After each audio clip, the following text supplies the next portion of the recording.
잠언서 말씀을 통해서 하나님은 악한 정부를 왜 허락하시는가라고 하는 하나님의 섭리에 또 이러한 역사들을 우리가 어떻게 이해하고 크리스찬으로서 국가가 올바른 방향으로 가도록 최선을 다해서 또 노력하고 또 각자의 위치에서 참여할 수 있는 또 그러한 방법대로 국가의 또 시민으로서 참여하는 또 그런 책임을 다해야 됩니다. 그러나 조심하셔야 되는 것은 국가는 종교적 성질이 있습니다.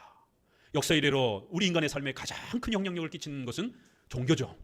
그 다음이 국가입니다. 그리고 우리 크리스찬들은 교회를 지키기 위해서 국가의 이러한 참여와 또 국가의 도움과 국가의 또 이러한 방향성을 고민하는 것이지 국가 자체가 우리에게 신앙처럼 그렇게 세워져서는 안 되는 것입니다. 국가와 교회는 하나님을 위해서 쓰이는 그러한 도구일 뿐인 것입니다. 절대로 국가의 어떤 특정한 이데올로기가 또 국가의 어떤 특정한 정당의 또 이러한 지도자가 우리의 모든 삶을 지배할 정도로 그렇게 우상숭배적인 그런 또 국가관이 되어서는 안 되는 것입니다. 국가에 무관심하고 회피하는 이러한 또 무책임한 또 성도여 시민이 되어서도 안 되지만 또 국가의 어떤 이 여러 가지 일들에 지나치게 자신의 전 삶을 몰입해서 또 자칫 삶을 훼손하거나 가정을 망가뜨리거나 또 삶을 포기하는 이러한 극단으로 치우쳐서는 안 되는 것입니다. 어떤 분들은 자신이 싫어하는 그러한 지도자를 보기 싫어서 이민을 가기도 하고 정말 극단의 이러한 또 행동을 취하기도 합니다. 그러나 이민 가는 것도 어디 뭐 그게 쉽습니까? 그것도 돈이나 있는 사람들이나 선택할 수 있는 그런 행위죠. 일반 보편적 시민들은 또 이 어려운 시기를 견뎌내셔야 됩니다. 특별히 우리 성도들 안에 아직 정치적인 부분에 있어서 중도적 이러한 또 정치에 약간은 좀 더 무관심한 또 그런 위치에 계신 분도 계실 수 있습니다. 그렇지만 정치란 우리의 삶에 뗄래야 뗄 수 없는 우리의 직장생활, 가정, 학교, 교육, 의료, 우리의 경제, 우리의 또 예배드리는 이러한 자유, 이 모든 것들이 국가의 법과 제도, 국가의 그러한 방향성에 따라 바뀌어지기 때문에 우리 크리스천들은 국가의 이러한 정치와 선거와 정당의 그 가치에 대해서 무관심할 수가 없는 것입니다. 어떤 이들은 목회자는 국가 정치의 중립을 지키고 침묵하라라고 합니다. 그러면 국가가 악한 길로 망해가도 목회자가 가만히 있어야 됩니까? 그 죄를 지적하는 일에 하나님의 진노와 심판이 임박했는데도 국가가 살 수 있는 길을 가르쳐주지 말고 침묵해야 됩니까? 목회자가 국회의원이 된다든가 시장이 된다든가 이런 직접 참여는 금지되어 있습니다. 그러나 설교자로서 국가의 방향성을 제시하고 국가의 위험한 하나님의 징계와 책망을 훈계하고 옳고 그름에 대한 이러한 비판과 평가는 얼마든지 해도 되는 것입니다. 목회자가 돈에 대한 재정에 대한 성도들의 삶을 침묵해야 됩니까? 그럼 우리 성도들이 평생 가난한 삶을 그냥 방치해둬야 됩니까? 어떻게 해야 우리 성도들이 하나님으로부터 재정적인 복을 받아서 재정적 자립을 속히 할 수 있도록 해야 하는지 도와줘야 되지 않습니까? 재정에 대해서 돈에 대해서 목사는 침묵해야 됩니까? 역시 마찬가지인 것입니다. 우리 성도들의 결혼에 대해서 목회자는 침묵해야 됩니까? 성도들의 자녀 교육에 대해서 침묵해야 됩니까? 우리의 국가 교육 삶에 대해서 침묵해야 됩니까? 그럼 목회자는 뭘 설교할 겁니까? 그저 예수 믿고 기도하라라고 하는 이런 신앙만 얘기해야 됩니까? 목회자는 신앙의 원리도 가르치는 것이고 생활의 원리도 가르치는 겁니다. 그래서 우리 기독교는 사도신경을 통해서 신앙의 원리를 가르쳤던 거고 십계명을 통해서 우리의 윤리, 기독교 윤리와 생활을 가르쳐왔던 겁니다. 이 사도신조와 십계명이 기독교의 본질이요 핵심이요 모든 것입니다. 그래서 사도신경과 십계명을 정확하게 배우고 터득하게 되면 정통 기독교를 명확하게 이해하고 가질 수 있다라고 하는 것입니다.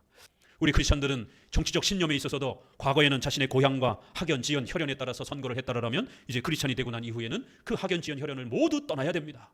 이제는 하나님을 위해서, 예수님을 위해서, 교회를 위해서 정치적 행위와 선거도 하셔야 되는 겁니다. 우리는 어느 정당이 더 훌륭한 가치를 가지고 있는가에 대해서 고민하게 됩니다. 자유민주주의 공화국이라고 하는 근대 국가에 있어서 가장 그래도 훌륭하고 백성들에게 자유를 보장해주는 이러한 자유민주주의 공화국이라고 하는 이러한 정치 제도를 또 추구해 가야 됩니다. 자유시장 경제라고 하는 사유재산을 보존하고 개인의 자유를 더 확고하게 세워주는 이런 국가 정치의 또 방향을 추구해 가야 됩니다. 그러나 이거는 시민으로서의 관심입니다. 우리 기독교인으로서의 가장 중요한 관심은, 우리 기독교인으로서의 가장 중요한 선거의 기준은 그것도 기준이지만 그것보다도 더 중요한 기준은 포괄적 차별금지법입니다. 포괄적 차별금지법은 지난번 특강을 통해서 소개해드린 것처럼 설교의 자유를 억압합니다. 설교를 검열하기 시작합니다. 이제 여러분 노방전도 못합니다. 식당에서 여러분 기도 못합니다. 여러분 식사 기도하려고 하는데 옆에 사람이 나 저 사람 기도해서 나 불쾌해, 경찰에 신고하게 되면 바로 신고 접수됩니다. 여러분 벌금 물어야 됩니다. 이런 시대가 오게 됩니다. 선거 끝나자마자 민주당이 포괄적 금지법에 우회적인 인권법을 그 다음 날인가 입법화시켰습니다. 포괄적 차별금지법은 전도와 예배와 신앙의 모든 자유를 종교 차별이라고 하는 이러한 이유로 차단시키고 거기에 끊임없이 벌금을 매기고 또 구속하는 무시무시한 법입니다. 영국과 이러한 네덜란드, 이러한 나라들이 전통적으로 유명한 기독교 국가였는데 연일 쏟아지는 뉴스들이 기도하다가 잡혀가고 성도들이 장사하다가 동성애자들에게 물건을 안 판다고 해가지고 수천만 원의 벌금을 물고 구속이 되고, 아이들이 학교에서 성은 남녀밖에 없다라고 아이들이 주장했다가 아이들이 학교 퇴학을 당하고, 학교 선생님들이 그렇게 동성애 잔치와 또 동성애 날을 해보는 그런 프로그램을 할 때 나는 여기에 못 참여하겠다고 거부했더니만 아이에 대한 양육권을, 부모가 그것을 말렸더니만 아이의 양육권을 박탈을 하는, 서구의 교회가 텅텅 비어져가는, 서구의 교회 없습니다. 영국 스코틀랜드의 자유교회, 장로교를 표방하는 유명한 교회죠. 존 낙스의 선조를 가지고 있는 유명한 자유교회가 조그맣게 줄어들었습니다. 스코틀랜드가 어떤 나라입니까? 존 낙스가 장로교의 아버지로서 장로교를 체계화시켰던 그 막강한 나라가 다 무너져가지고, 스코틀랜드도 동성애 포괄적 차별금지법 다 통과시켜가지고 목회자들이 국가로부터 계속해서 설교에 검사를 받고, 동성애 죄라고 설교했다가는 바로 구속되고 벌금 맞고, 전도를 못하니 교회는 점점 줄어들고 노인들만 몇 분 앉아 계시는 이러한 심각한 상태가 된 겁니다. 미국 교회도 마찬가지예요.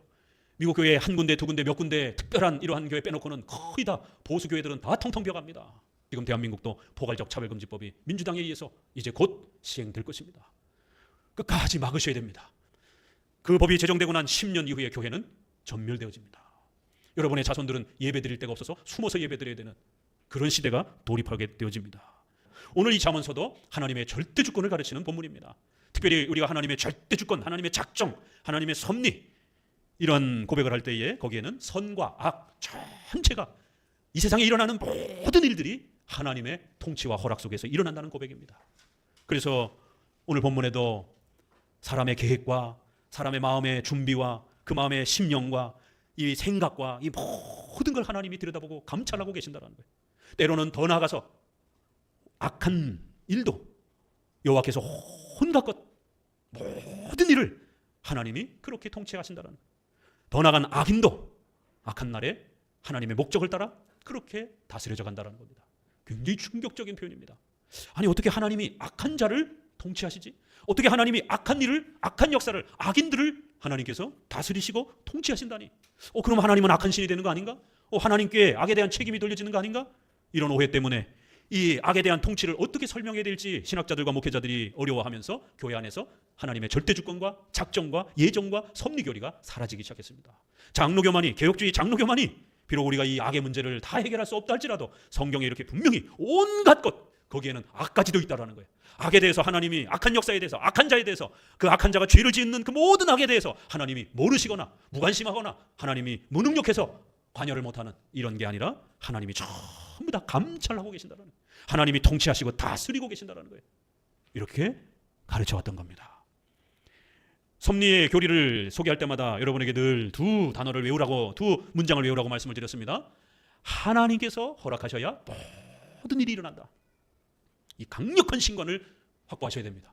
선과 악 전체를 포함해서 크고 작은 일, 모든 일을 포함해서 하나님이 허락하셔야 이 땅에 존재합니다.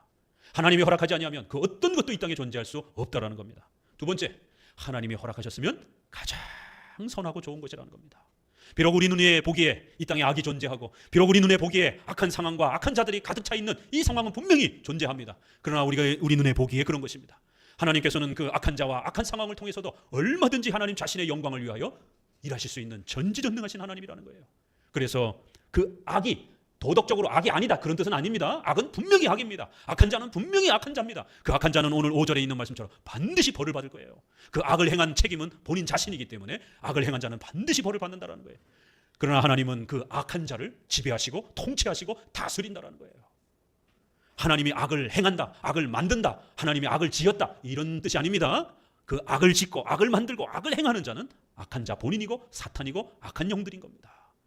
그러나 그 악한 영들, 악한 자의 그 행동, 생각, 이 모든 것이 하나님의 지배와 허락 없이는 절대로 일어날 수 없다는 거예요. 이게 둘이 다른 개념입니다. 이거를 부지런히 잘 성경을 통해서 우리 마음속에 새겨주셔야 됩니다. 하나님이 악을 지배하고 통치하고 다스리고 섭리하고 작정한다는 말할 수 있습니다. 그러나 하나님이 악을 만들고 악을 유혹하고 악을 하나님께서 짓도록 그렇게 조성하시는 주인처럼 이렇게 말하는 건 아닙니다. 그거는 악한 자와 악한 영들이 행하는 겁니다. 성경은 이렇게 온갖 모든 것이 하나님의 통치와 작정과 섭리에 의해서 존재하고 또 집행되어져 가고 또 그렇게 끝날 것이다라고 말합니다. 하나님께서 허락하셔야 어떤 일이라도 일어난다라는 거. 어떤 일이 발생했으면 그건 가장 좋은 것이다라는 거예요. 하나님이 계획하시고 작정하시고 섭리하셔서 이 땅에 일어났기 때문에 우리는 받아들여야 된다는 겁니다. 비록 우리 눈에 보기에는 힘들고 어렵고 고통스러워도 하나님이 계획하셔서 그 상황을 허락하신 것이에요. 그럼 받아들여야 됩니다.